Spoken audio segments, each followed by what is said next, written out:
A veces, los actos más sagrados ocurren en silencio, sin púlpito, sin multitudes, sin testigos, en el hogar sencillo, junto a los que aman y esperan.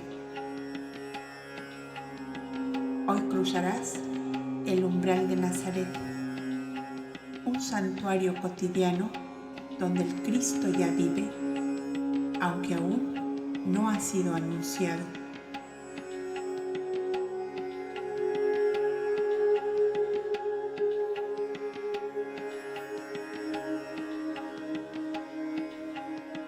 Bienvenidos a Voces de la Biblioteca Upasica. Yo soy Silvia Martínez y he creado este espacio donde el conocimiento ancestral cobra vida a través de la palabra. Aquí exploramos los misterios del universo, la sabiduría oculta y las enseñanzas que han guiado a la humanidad a través de los siglos. Acompáñanos en este viaje de luz y descubrimiento. Suscríbete, activa la campanita y si es de tu interés, te puedes unir como miembro de este canal, en donde encontrarás material exclusivo para acompañarte en este viaje de reencuentro contigo mismo. Y si no, basta con que nos des un me gusta, que esto por sí solo nos ayuda ya bastante para continuar con este esfuerzo. Comenzamos.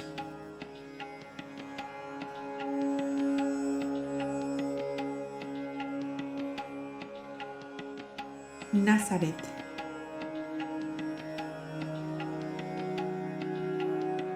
Los 3 meses de estadía en su pueblo natal fueron para Yasua de un activo apostolado de misericordia. Diríase que, inconscientemente, preparaba él mismo las muchedumbres que le escucharían 12 años después. Acompañando a los terapeutas peregrinos, ejerció con éxito sus fuerzas benéficas en innumerables casos que pasaron sin publicidad, atribuidos a las medicinas con que los terapeutas curaban todos los males, aun cuando los benéficos resultados fueran ocasionados por fuerza magnética o espiritual. Convenía por el momento no despertar la alarma que naturalmente se sigue de hechos que para el común de las gentes son milagrosos. Visitó los pueblecitos de aquella comarca, en todos los cuales tenía amistades y familiares que le amaban tiernamente. Simón, que cerca al lago Tiberíades tenía su casa, le hospedó muchas veces y probó al joven maestro que aquella lección que le diera años atrás bajo los árboles de la entrada al Tabor había sido muy eficaz. Nunca más dije una mentira, Yasua, decía Simón, el futuro apóstol Pedro. Buena memoria tiene Simón. Ya no recordaba yo aquel pasaje que tanta impresión te hizo. Y Yasua, al decir esto, irradiaba sobre aquel hombre sencillo y bueno una tan grande ternura que sintiéndolo él hondamente decía conmovido: eres, en verdad, un profeta, Yasua. Apenas estoy cerca de ti, siento que se avivan en mí los remordimientos por mis descuidos en las cosas del alma y me invaden grandes deseos de abandonarlo todo para seguirte al santuario. Cada abejita en su colmena, Simón, que no es el santuario el que hace justos a los hombres, sino que los justos hacen el santuario. Si cumples con tus deberes para con Dios y con los hombres, tu casa misma puede ser un santuario. Tu barca, que es tu elemento de trabajo, puede ser un santuario. Este lago mismo, del cual sacas el alimento para ti y los tuyos, es otro templo donde el Altísimo te hace sentir su presencia a cada instante. La grandeza y bondad de Dios la llevamos en nosotros mismos y ellas se exteriorizan a medida de nuestro amor hacia Él. De aquí a 3 días será el matrimonio de mi hermano Andrés, y él quiere que tú vengas con nosotros ese día. ¿Vendrás, Yashua? Vendré, Simón, y con mucho gusto. La novia es una linda jovencita que tú conoces, aunque no sé si la recordarás, Yashua. A ver, dímelo, que yo tengo buena memoria. ¿Recuerdas aquella pobre familia que vivía del trabajo del padre en el molino y que fue preso por un saquillo de harina que llevó para sus hijos? Sí, que la esposa estaba enferma y los niños eran 5. El menor era Santiaguillo, que corría siempre detrás de mí. Lo recuerdo todo, Simón. Pues bien, la niña mayor es la que se casa con mi hermano Andrés. Ese día estarán todos ellos aquí y tendrán un día de felicidad completa si tú estás con nosotros. Vendré, Simón, vendré. Es voluntad del Padre Celestial que todos nos amemos unos a otros y que no mezquinemos nunca la dicha grande o pequeña que podamos proporcionar a nuestros semejantes. La madre sanó de su mal y debido a los terapeutas se reparó el daño hecho al padre, que ahora tiene un buen jornal en el molino. Siguió diciendo Simón, que veía la satisfacción con que Yashua escuchaba las noticias de sus antiguas amistades. Al visitar la casa de Zebedeo y Salomé, encontró al pequeño Juan con un pie dislocado por un golpe. El chiquillo, que ya tenía 7 años, se puso a llorar amargamente cuando vio a Yashua que se le acercaba. «Porque tú no estabas, Yashua, se me rompió el pie», le decía entre sus lloros. «Esto no es nada, Juanillo, y es vergüenza que llore un hombre como tú».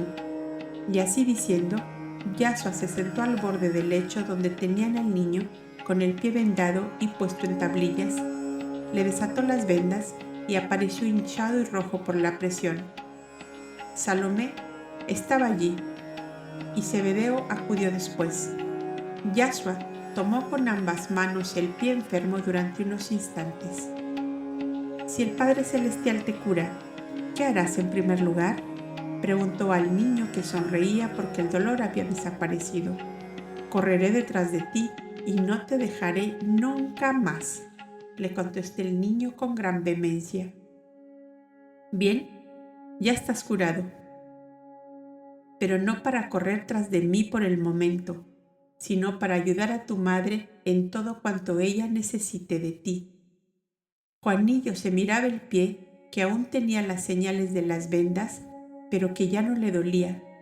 Miraba luego a Yashua y a su madre como dudando de lo que veía. «Vamos, bájate de la cama», díjole Yashua, «y tráeme cerezas de tu huerto, que las veo ya bien maduras». Juanillo se puso de pie y se abrazó a Yashua llorando. Estoy curado y pasé días padeciendo aquí porque tú no estabas, Yashua, porque tú no estabas». La madre enternecida susurraba la oración de gratitud al Señor por la curación de su hijo, el pequeño, el mimoso, el que había de amar tan tiernamente al hombre luz, que éste llegara a decir que Juan era la estrella de su reposo. «Yashua es un profeta de Dios», decía Zebedeo a Salomé, su mujer, «porque el aliento divino le sigue a todas partes. Los pescadores del lago creen que es Eliseo, porque lo descubre todo, nada se le oculta. Otros dicen que es Moisés, porque manda sobre las aguas». «¿Cómo es eso?», inquirió Salomé. «Tú nada me habías dicho», «porque los terapeutas nos mandan callar. Hace 3 días hizo subir el agua hasta el banco grande, donde habían encallado 2 barcas, y sus dueños desesperados lloraban porque era esa toda su fortuna, su medio de ganar el pan. Las tormentas le obedecen y el viento de ayer, que hacía zozobrar las barcas, se calmó de pronto. No bien él llegó a la orilla. La voz va corriendo de que el hijo de Joseph es un profeta. Este breve diálogo tenía lugar en la casita de Zebedeo, junto al lago de Tiberíades, mientras Yasua, bajo los cerezos del huerto, recibía una cesta de juncos, la fruta de Juanín que le dejaba caer a puñados desde lo alto de los árboles.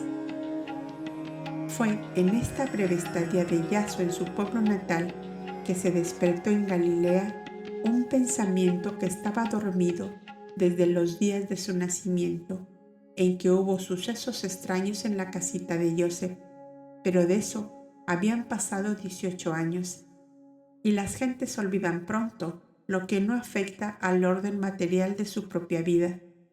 También estos sucesos se adormecieron semi-olvidados en el silencio escenio, reservado y cauteloso en aquella hora de inseguridad en que se vivía, bajo el yugo extranjero por una parte y bajo el látigo de acero del clero de Jerusalén, que castigaba con severísimas penas a todo el que, fuera de los círculos del templo, se permitiera manifestaciones de poderes divinos. Las autoridades romanas habían dejado a los pontífices de Israel toda autoridad para juzgar a su pueblo. Solo se les había retirado el poder de aplicar la pena de muerte, pero la confiscación de bienes, las prisiones, las torturas, los azotes eran ejercidos con una facilidad y frecuencia que tenían espantados a los hebreos de las 3 regiones habitadas por ellos, Judea, Galilea y Samaria. Esto explicará al lector el silencio que los terapeutas mandaban guardar referente a los poderes superiores que empezaban a manifestarse en Yasua. La ciudad de Tiberias, construida sobre la margen occidental del lago y recientemente concluida en toda la magnificencia de su fastuosa ornamentación, era el punto mágico que tenía el poder de atraer por la curiosidad a los sencillos galileos que no habían visto nunca cosa semejante. Y aunque los anatemas del clero contra la obra pagana, inspiración de Satanás, según se decía, retraía un tanto a los más tímidos, este temor fue desapareciendo poco a poco, hasta el punto de que eran muy pocos los que no hubiesen llegado a conocer la dorada ciudad, orgullo de los Herodes. En determinadas épocas del año, sobre todo en primavera y el estío, era el punto de reunión de cortesanos y cortesanas de Antipas o Antípatro, como más familiarmente se le llamaba al hijo de Herodes el Grande, que aparecía como rey de aquella provincia, aunque su autoridad estaba limitada por otras 2 más fuertes que la suya, la del gobernador romano, representante del César, y la del clero de Jerusalén, que para los hebreos representaba la temida ley de Moisés. En tales épocas, el lago de Tiberíades dejaba de ser el tranquilo escenario de los pescadores para convertirse en un espejo encantado donde se reflejaban las fastuosas embarcaciones encortinadas de púrpura y turquí de los cortesanos del rey.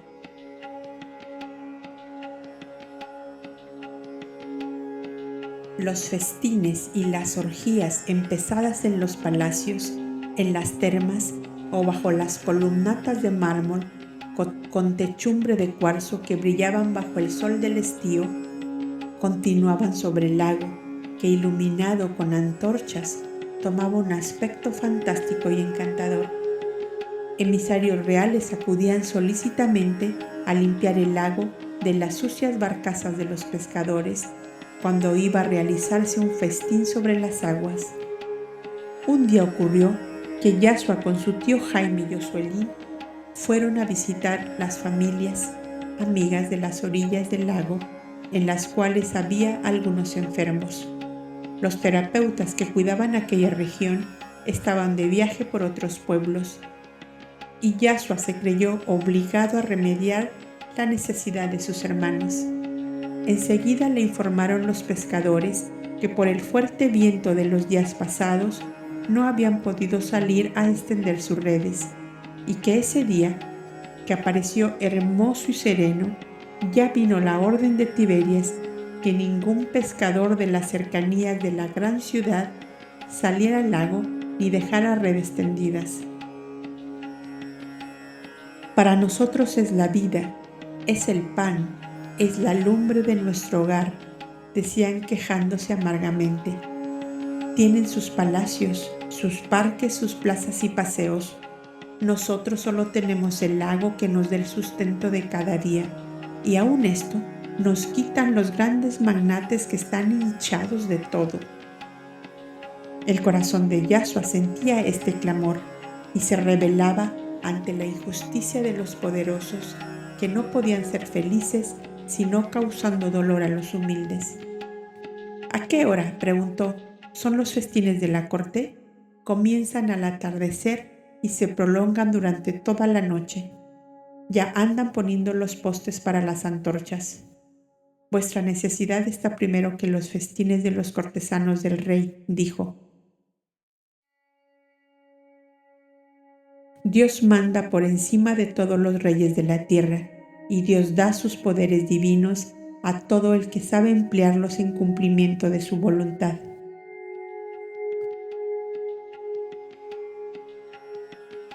Tened fe en Dios, que Él es vuestro Padre, y mira vuestra necesidad más que el capricho voluptuoso de gentes que solo viven para su placer. La forma en que habló Yasua asustó a todos, pues pensaron que iba a entrevistarse con los empleados reales que colocaban antorchas y gallardetes desde la ciudad hasta larga distancia. ¿Qué vas a hacer?, preguntó su tío Jaime. Tú y Yosuelín venid conmigo. Vosotros todos entraos a vuestra casa y orad a Jehová para que haga justicia en este caso, dijo resueltamente. Y poseído de una fuerza y energía que era visible para todos, subió a una barquilla amarrada a la costa, seguido del tío Jaime y Yosuelín.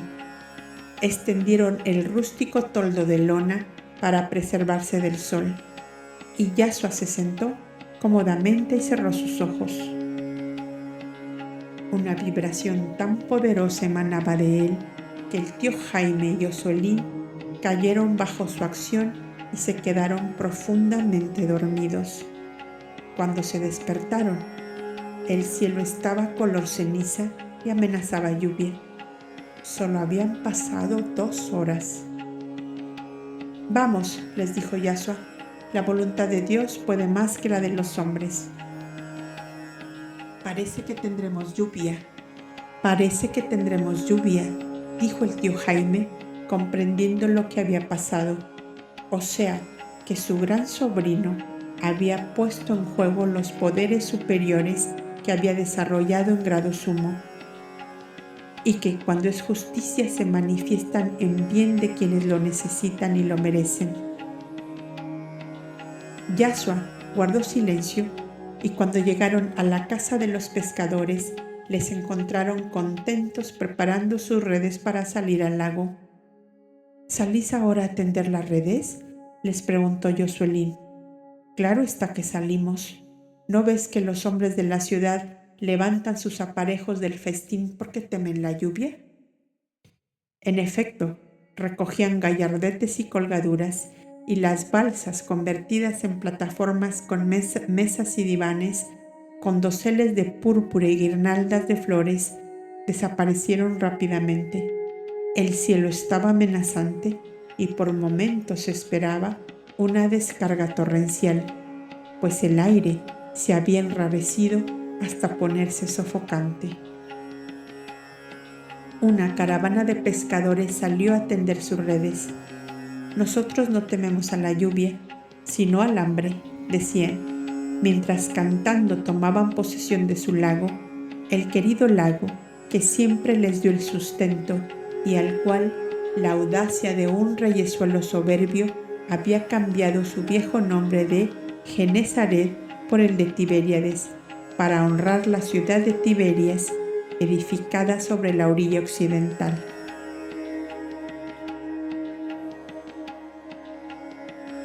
Unas horas después, la tormenta se desvanecía como una bruma de ceniza y de nuevo la claridad hermosa de un cielo de turquesa compartía la alegría de los humildes pescadores galileos que decían a coro, aunque muy bajito: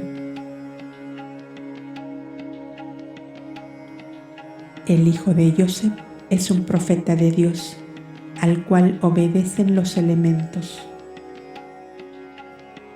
Pocos días después, Yasua tuvo conocimiento de que en la suntuosa ciudad de Tiberias ocurría un hecho que para él era insoportable, y era el siguiente: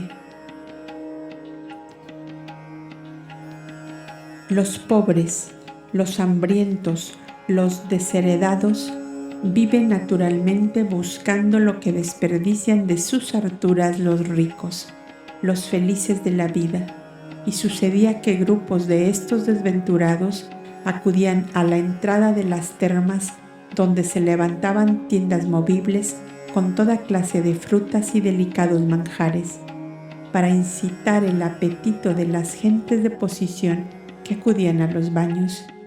Y ahí los rostros escuálidos y hambrientos de los menesterosos a veces movían la compasión a algunas elegantes mujeres que les pagaban en las tiendas algún puñado de frutas. Pero este espectáculo triste de rostros macilentos y haraposas vestiduras no podía agradar a la corte de Antípatro, cuando acudía con toda su faustosidad en lujosa litera llevada por 8 esclavos etíopes y seguido de sus cortesanos a bañarse a las termas.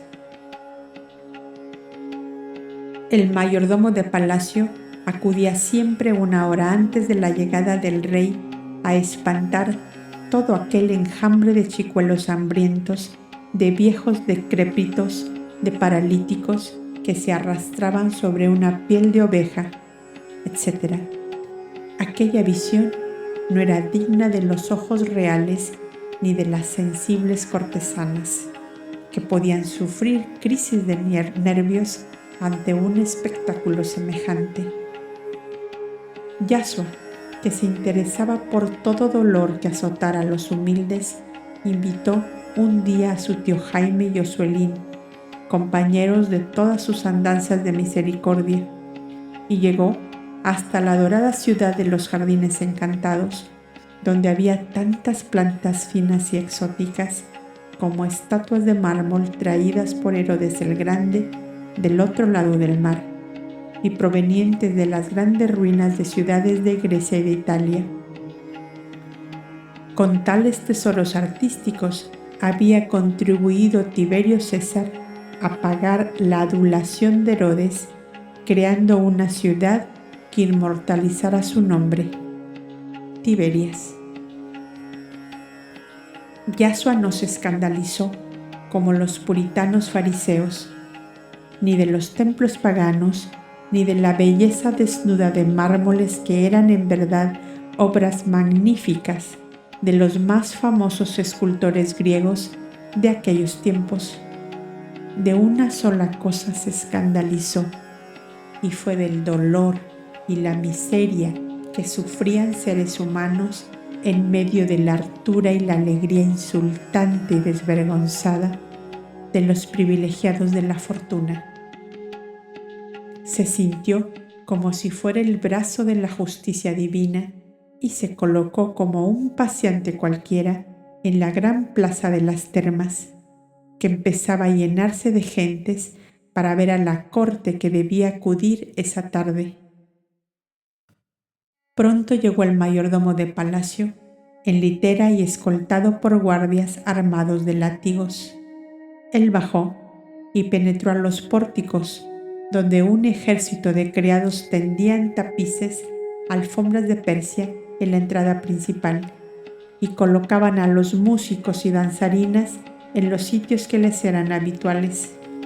Y los guardias, látigo en mano, se disponían a ejercer sus funciones contra los escuálidos cuerpos de chicuelos famélicos que espiaban la caída de una fruta o de una golosina en mal estado. O registraban las grandes cestas depósito donde los vendedores arrojaban los desperdicios. El tío Jaime y Josuelín temblaban, por lo que adivinaban que Yashua iba a hacer. Lo veían con el semblante enrojecido y todo él vibrando como una cuerda de acero que amenazaba estallar. Un guardia pasó cerca con su látigo en lo alto hacia un grupo de chicuelos y dos mujeres indigentes con niños enfermos en brazos que ya se disponían a huir. El guardia se quedó de pronto paralizado y con todo su cuerpo que temblaba como atacado repentinamente de un extraño mal. El tío Jaime, que adivinaba a Yashua, se acercó a una de las tiendas y compró una cesta de pastelillos y otra de uvas, y repartió tranquilamente al azorado grupo sobre quienes iba a caer el látigo del guardia. Idos lejos de aquí y esperadme en el camino a Nazaret, les dijo a media voz. Yashua se acercó al guardia que luchaba por reponerse y le dijo: no uséis vuestra fuerza contra seres indefensos, que hacen lo que vos haríais si tuvieras hambre. Yo soy mandado y cumplo con mi deber, contestó cuando pudo hablar, pues que hasta la lengua tenía entorpecida. El primer deber del hombre es amar a todos los hombres. Y no olvidéis nunca que por encima de los reyes de la tierra hay un Dios, justiciero que defiende a los humildes. ¿Quién eres tú que me hablas así?, preguntó el guardia azorado. Soy un hombre que ama a todos los hombres, y en este momento soy también la voz de Dios que te dice: no te prestes nunca como instrumento de la injusticia de los poderosos, y Él te colmará de bienes y de salud. El guardia se quedó lleno de estupor que él mismo no se explicaba. Aquel jovencito le causaba espanto. A los otros guardias de los látigos les ocurrió igual caso que aquel que acabamos de relatar. Yashua había puesto en acción lo que se llama en ciencia oculta el poder de la ubicuidad, que le permitió presentarse al mismo tiempo a los 4 guardias en el momento en que iban a emprenderla a latigazos con los pobres chicuelos desarrapados que había en la plaza, y decirles las mismas palabras que entre ellos comentaron poco después. Y entre ellos corrió la voz de que era un mago de gran poder, y tan insistente fue el cuchicheo entre los guardias del palacio de Antípatro que el caso llegó a oídos del rey, el cual, hastiado siempre de su vida de orgías, andaba a la pesca de novedades que le divirtieran. Y llamando a los 4 guardias, a cada uno por separado, se hizo explicar el caso del hermoso mago, que siendo tan jovenzuelo sabía tanto, y mandó que le buscaran por toda la ciudad y lo trajeran a su presencia, para dar un espectáculo nuevo a sus cortesanos con los prodigios que aquél haría. Mas Yashua ya estaba en su casita de Nazaret, perdida entre las montañas a 30 estadios de la fastuosa ciudad, y lógicamente los guardias no lo encontraron. Pero Antípatro, aunque voluble, era tenaz cuando se veía defraudado en sus caprichos y empezó a cavilar en el asunto del mago. Si habla de Dios, pensó, y del amor a los mendigos hambrientos, no es un mago de la escuela de los caldeos y de los persas, sino un profeta hebreo, como los que abundaron en esta tierra desde siglos atrás. Mariana, mi madrastra, contaba divertidas historias de estos profetas. Y llamando a su mayordomo le dijo: anuncia que de aquí a 3 días Iré con la corte a las termas, donde haré un gran festín. Los pordioseros acudirán en abundancia, y nuestro mago irá también a defenderles del látigo de mis guardias. Quiero que le traigas a mi presencia así que le veas. No quiero que le hagas daño alguno ni uses violencia con él. Pero Yashua no apareció más en Tiberias, ni los pordioseros tampoco, porque el joven maestro, ayudado por el tío Yosuelín, fue averiguando la causa de su extremada miseria cuando les encontró aquel día en su regreso de Nazaret. Les colocaron muy discretamente entre las familias esenias, casi todos artesanos y labradores, y los que se hallaban inutilizados para todo trabajo a causa de sus dolencias físicas fueron llevados a los ocultos refugios hospicios que tenían los terapeutas, donde se les ponía en tratamiento y muchos de ellos se aliviaban de su mal o curaban completamente. Nuestro Yashua estaba muy preocupado por la enfermedad que advertía en el más querido de sus hermanos, Yosuelín. Y un día, en íntima conversación con su madre y el tío Jaime, insinuó la conveniencia de llevarlo consigo al santuario del Tabor, a fin de ponerlo en tratamiento por los métodos curativos que allí se usaban. Yosuelín no quiere vivir, dijo tristemente Miriam. ¿Por qué? ¿Hay acaso algún secreto odioso que le obligue a renegar de la vida?, preguntó Yashua. No lo sé, hijo mío. Yosuelín es muy reservado en sus cosas íntimas y nada dice, ni aun a su hermana Ana, a la cual tanto quiere. Solo tiene 21 años y nuestro padre le quiere tanto, añadió Yashua. Habrá que convencerlo que debe vivir, aunque sea por la vida de nuestro padre, que se verá seriamente amenazada con un disgusto tan grave. Háblale tú, y acaso contigo sea más comunicativo, observó el tío Jaime. ¿Dónde está él ahora? Con su padre, pagando los salarios a los operarios. Mañana es sábado. Vete tú allá y di a tu padre que venga a descansar, y tú ayudarás a Yosuelín. Retirados los jornaleros, te quedas solo con él. Voy, madre, voy. Y Yashua cruzó rápidamente el huerto y se perdió detrás de las pilas de madera que se levantaban como barricadas bajo cobertizos de cañas y juncos. La luz eterna, maga de los cielos, que copia en su inmensa retina cuanto alienta en los mundos, descorre a momentos sus velos de misterio y deja ver a quienes con justicia y amor la imploran en busca de la verdad. La maga divina copió los pasos, los pensamientos, los anhelos del Cristo hombre en la tierra, y nosotros, humildes abejitas terrestres, podemos alimentarnos de esa miel suavísima y plena de belleza, de la vida íntima del Cristo en su doble aspecto de divina y humana, tan hondamente sentida. Y tal como Miriam aconsejó a su hijo, lo hizo y sucedió. Yashua quedó con los operarios en el taller y Joseph fue a ocupar su sitio habitual junto al hogar donde la dulce esposa condimentaba la cena, y Jaime, su hermano, le adelantaba en el telar el tejido de una alfombra destinada a Yashua para su alcoba en el santuario del Tabor. Yashua quiere hablar a Yosuelín sobre su curación, dijo Miriam a su esposo.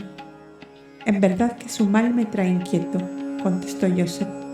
Yashua quiere llevarlo con él al santuario para que los ancianos le curen como es debido, porque aquí ya lo ves, no es posible cuando se vayan los jornaleros le hablará. Lo que no consiga él, dijo Joseph, de seguro no lo conseguirá nadie. Este hijo es de verdad un elegido de Jehová y nada se le resiste. Que lo digan si no los pescadores del lago, dijo Jaime, interviniendo en la conversación. Él mismo les había hecho el relato. Y que lo digan a sí mismos los guardianes del rey, añadió riendo. Joseph, al recordar aquel hecho que Jaime y Josuelín les habían referenciado en secreto con todos los detalles. Pero a veces me espantan esas manifestaciones del poder divino en mi hijo, decía Miriam. Yo quería un hijo bueno y gran servidor de Dios, pero no rodeado de tanta grandeza, porque si se hace visible para todos, será menos nuestro Joseph. A más que en estos tiempos, más que en otros anteriores, es un peligro de la vida el destacarse y llamar la atención de las gentes. Hay mucha cautela y prudencia en todo, hermana mía. Ya lo ves, decía Jaime, tranquilizando a Miriam, siempre alarmada por lo que pudiera ocurrir a Yashua. Además, Jerusalén está lejos, y mientras él no toque los intereses de los magnates del templo, no hay temor de nada. ¿Sabes, Miriam, que hoy recibió una epístola de Andrés de Nicópolis, el hermano de Nicodemos, en la cual pide permiso para que su hijo Marcos comience relaciones con Ana? Oh, es una gran noticia. ¿Qué dice Ana? Pobrecilla, tan dulce y buena. No lo sabe todavía, pero ¿dónde se han visto?, pregunto yo. Yo lo sé, debíamos haberlo sospechado. Esto ha ocurrido en casa de nuestra prima Lía en Jerusalén, y ahora recuerdo que en nuestra última estadía allá para las fiestas de la Pascua, Marcos frecuentaba mucho la casa de Lía y le vi varias veces hablar con Ana. Mirad, qué calladito lo tenían al asunto, decía Jaime. Un vínculo más con la noble y honrada familia de nuestro querido amigo es una gran satisfacción para mí, añadió Joseph, mientras saboreaba el humeante tazón de leche con panecillos de miel que Miriam le había servido. Marcos, que estudiaba los filósofos griegos y estuvo luego 3 años en Alejandría al lado de Filón, sería otro testigo ocular de gran importancia que debía referir más tarde la verdadera vida del Cristo si no hubieran desmembrado su obra, el profeta Nazareno, para dejarla reducida a la breve cadena de versículos que el mundo conoce como Evangelio de Marcos. Y mientras esto ocurría, en la gran cocina de Miriam, en un compartimento del taller, Yashua y Josuelín dialogaban íntimamente. Josuelín, ya sabes cómo te he querido siempre y te he obedecido como hermano mayor, hasta el punto que bien puedo decir que fuiste quien más soportó el peso de mis impertinencias infantiles después de mi madre. Y yo estoy satisfecho de ello, Yashua. ¿A qué viene que me lo recuerdes? Es que tu enfermedad sigue su curso y tú no quieres que se te cure. Yo quiero llevarte conmigo al Tabor para que los ancianos se encarguen de curar tu mal. Si Dios quisiera prolongar mi vida, tu solo deseo de mi curación sería bastante. ¿No lo has comprendido, hermano? He comprendido que hay una fuerza oculta que obstaculiza la acción magnética y espiritual sobre ti, y por eso he querido tener esta conversación contigo para tratar de apartar esos obstáculos, decía Yashua, que al mismo tiempo ejercía presión mental sobre su hermano, del cual quería una confidencia íntima. Por toda contestación, Josuelín sacó de un bolsillo interior de su túnica un pequeño libreto manuscrito y hojeándolo dijo: Si quieres oír lo que aquí tengo escrito, quedarás enterado de lo que en este asunto te conviene saber. Lee, que con mucho gusto escucho. Como buen esenio, practico todos los ejercicios propios para mi cultivo espiritual, añadió Josuelín, y aquí está cuánta inspiración y manifestación interna he tenido. Oye pues,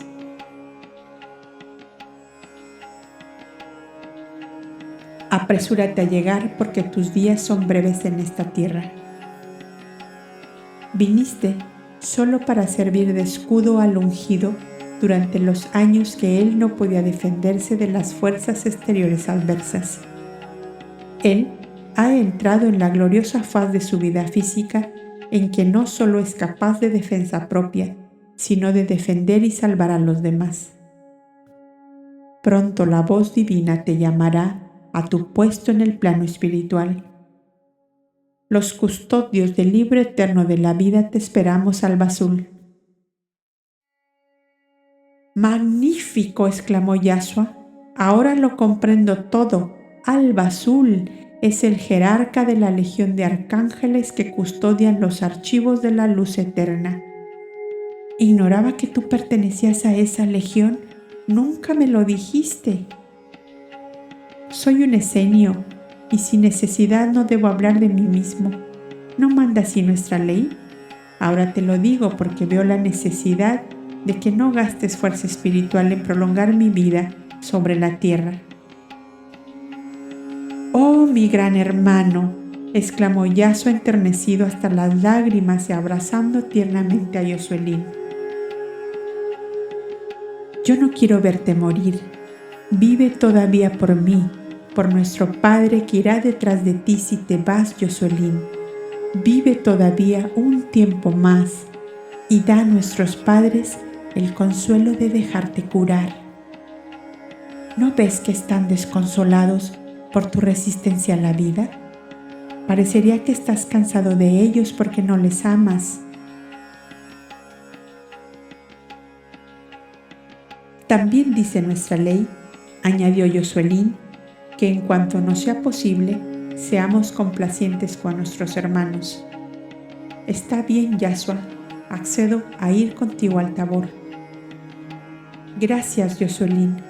Por lo menos nuestro Padre tendrá el consuelo de que se hizo por tu salud cuanto se pudo hacer. Y 2 semanas después llegaban de Jerusalén los amigos que debían ir con el joven maestro a estudiar el archivo de Ribla. Llegaban los 4, Nicolás, Gamaliel, Nicodemus y José de Arimatea. ¿Cómo aquí, José?, le decía Yashua cuando entró el primero en la casa. ¿Qué quieres, hijo mío? El corazón no pudo resignarse a no acompañarte y cedía el corazón. Y Gamaliel no quiso ser solo el perezoso, y aquí estamos los 4. Mejor así, por aquello de que 4 ojos vean más que 2, decía Yashua, contento de ver que el entusiasmo de sus amigos no había disminuido en nada. Y antes de partir, Yashua, en una parte con sus padres, les explicó referente a Yosuelín, haciéndoles comprender que en la terminación de las vidas humanas, por lo que llamamos muerte, no solamente hay que buscar la causa en una deficiencia física, sino en la voluntad divina, que ha marcado a cada ser el tiempo de su vida en el plano terrestre. Y aunque hay casos en que por motivos poderosos ciertas inteligencias guías de la evolución humana pueden prolongar algo más una vida, como pueden abreviarla, en el caso de Yosuelín, nada podía afirmarse. Tu hijo, Padre, es un gran espíritu y vino unos años antes que yo para protegerme y servirme de escudo en el plano terrestre. Durante la época infantil que me incapacitaba para mi propia defensa. Esa época ha pasado y él es tan consciente y tan señor de sí mismo que esa es la causa por que no ama la vida. No obstante, se hará por su salud cuanto sea posible, y vos, Padre, tendrás la fuerza necesaria para aceptar la voluntad divina tal como ella se manifieste. Bien, hijo, bien, que sea como el Señor lo mande, pero yo quedaré tan solo sin él. Y el anciano padre ahogó un sollozo sobre el pecho de Yashua, que le abrazó en ese instante. Si no podemos evitar la partida de Yosuelín, yo vendré a quedarme contigo hasta que cierres tus ojos, Padre mío. Y la pequeña caravana partió hacia el monte Tabor, entre cuyos boscosos laberintos se ocultaba aquel santuario de sabiduría y de santidad que derramaba amor y luz en toda aquella comarca. La distancia era muy corta y andando a pie podía hacerse en 2 horas si fuese el camino recto, pero como se hacía costeando serranías y colinas, llegaron pasado el mediodía. Los ancianos les esperaban y como los 7 viajeros eran esenios de los grados 3º y 4º, tenían libre entrada en todas las dependencias de aquel original santuario, labrado por la naturaleza y donde bien poco había hecho la mano del hombre.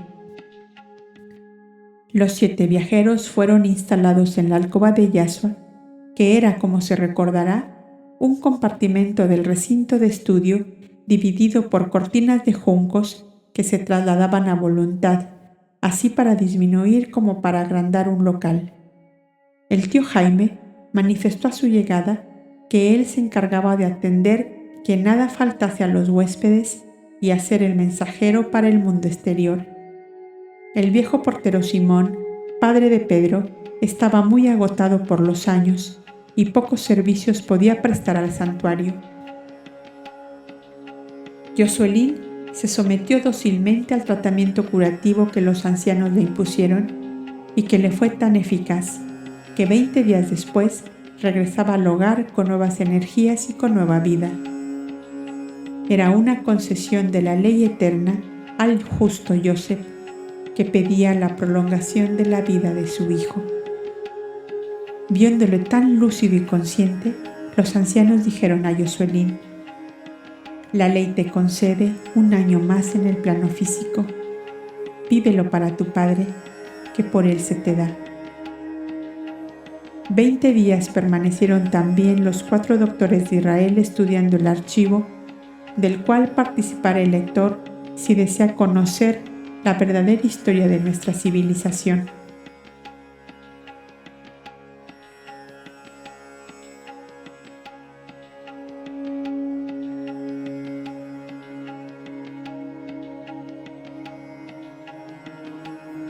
No has oído una historia. Has sentido la vibración de un Cristo que ya caminaba, aunque el mundo aún no lo reconocía. Nazaret fue más que un pueblo, fue el altar donde la luz se entrenó para irradiar, y quizás también para ti. Y tú puedas comenzar a transformar el mundo desde el silencio amoroso de tu propia casa.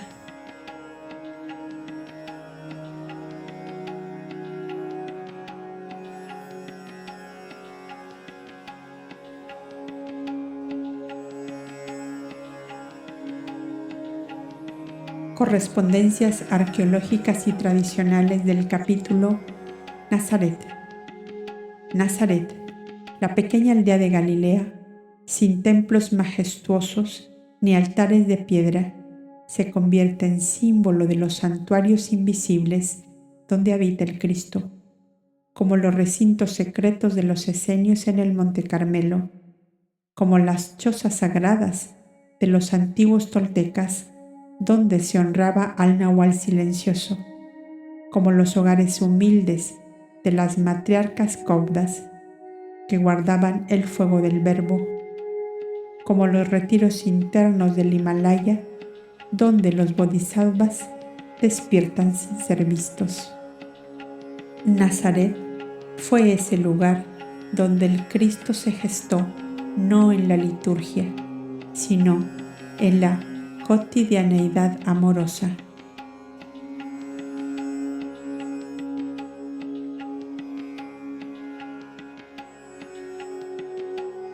Puente con la historia sagrada del capítulo Nazaret. Este capítulo nos revela que el despertar del Cristo interior no requiere púlpitos, ni templos, ni apariciones externas. requiere solo del corazón dispuesto a servir sin testigos. El Cristo se manifiesta primero en el silencio, en el servicio sin reconocimiento, en el cuidado invisible del dolor ajeno. Esta enseñanza está presente en todas las grandes tradiciones. En la Cábala, como el Sadik oculto que sostiene el mundo desde el anonimato. En el gnosticismo, como el Aeón encarnado antes de ser reconocido. En el cristianismo iniciático, como el Cristo que camina entre los hombres sin ser aún revelado. En la toltequidad, como el guerrero silencioso que transforma con su vibración. Y en el budismo esotérico, como el bodhisattva que sirve sin mostrarse. Nazaret nos recuerda que el verdadero templo del Cristo es el alma del justo que ama sin ruido. Y como decían los sabios del desierto, donde no hay altar, el corazón se convierte en altar, porque el silencio del servicio amoroso es la voz más fuerte del Espíritu.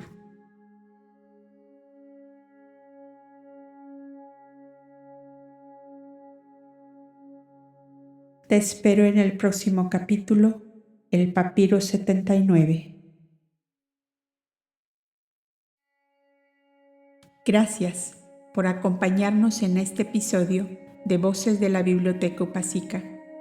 Que estas palabras resuenen en tu interior y te inspiren en tu propio camino de búsqueda y despertar.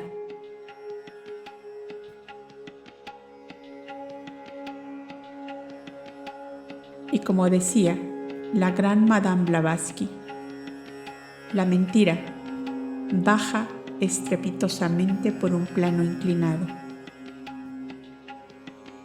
mientras la verdad sube penosamente cuesta arriba.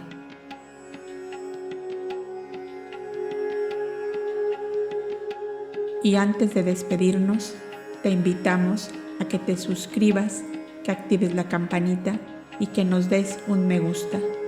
Y que si quieres ir aún más allá, te hagas miembro exclusivo de este canal, en donde mes a mes creamos contenido especial para acompañarte en este camino tan íntimo que no se puede definir con palabras. Nos encontramos en el próximo episodio. Hasta entonces, que la luz del pensamiento ilumine tu sendero.